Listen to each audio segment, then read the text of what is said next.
আপনারা যেখান থেকে দেশ রূপান্তরের সঙ্গে যুক্ত রয়েছেন সবাইকে স্বাগত। আমরা আপনাদেরকে দেখানোর চেষ্টা করছি ইফতেদায়ী মাদ্রাসার শিক্ষকদের অবস্থান কর্মসূচির সর্বশেষ পরিস্থিতি। এখান থেকে শিক্ষকরা যেমনটি জানিয়েছেন, সরকারের পক্ষ থেকে এখনও পর্যন্ত তাদের পরিপূর্ণ দাবি মেনে না নেওয়ার কারণে তাদের কর্মসূচি এখনও পর্যন্ত চলমান রয়েছে।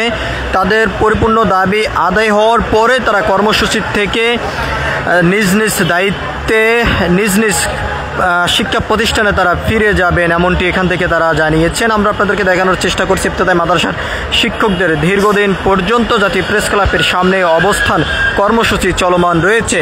তারা নতুন একটি কর্মসূচির ঘোষণা দিয়েছেন। 11 তারিখ থেকে আমরণ অনশনে তারা যাবেন, এর ভিতরে সরকার তাদের দাবি মেনে না নিলে। এবং দেশের প্রতিটি জেলা উপজেলা থেকে সকল ইফতেদায়ী মাদ্রাসার শিক্ষকরা এসে অবস্থান করবেন জাতীয় প্রেস ক্লাবের সামনে এবং অবস্থান করে আমরণ অনশনে তারা অংশগ্রহণ করবেন। আমরা সেই কর্মসূচিকে ঘিরেই আমরা আপনাদেরকে একটু দেখানোর চেষ্টা করছি।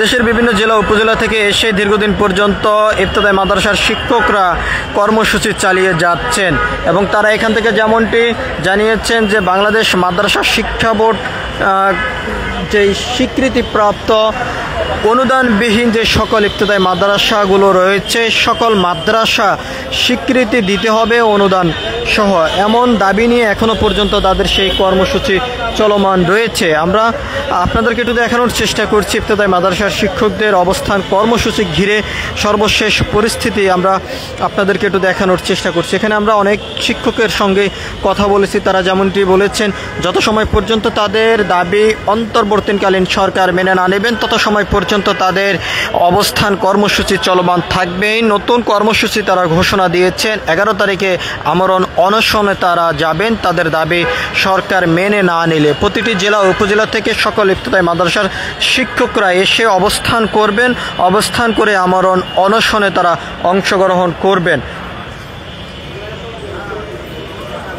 সরকারের পক্ষ থেকে বারবার তাদেরকে আশ্বস্ত করা হলেও এখনও পর্যন্ত তা কোনো বাস্তবায়ন হয়নি, যার কারণে এখনও পর্যন্ত তাদের সেই কর্মসূচি চলমান রয়েছে। যত সময় পর্যন্ত সরকার তাদের দাবি মেনে না নেবেন তত সময় পর্যন্ত তাদের অবস্থান কর্মসূচি চলমান থাকবে। 11 তারিখ থেকে আমরণ অনশনে তারা অংশগ্রহণ করবেন। প্রতিটি জেলা উপজেলা থেকে সকল ইফতেদায়ী মাদ্রাসার শিক্ষকরা জাতীয় প্রেস ক্লাবের সামনে এসে এমনটি এখান থেকে জানানো হয়েছে। সবকিছু মিলিয়েছিল এখনকার মতো ইফতেদায়ী মাদ্রাসার শিক্ষকদের অবস্থান কর্মসূচির সর্বশেষ তথ্য। পরবর্তী আপডেট পেতে সবাই দেশ রূপান্তরের সঙ্গে থাকুন। ধন্যবাদ সবাইকে।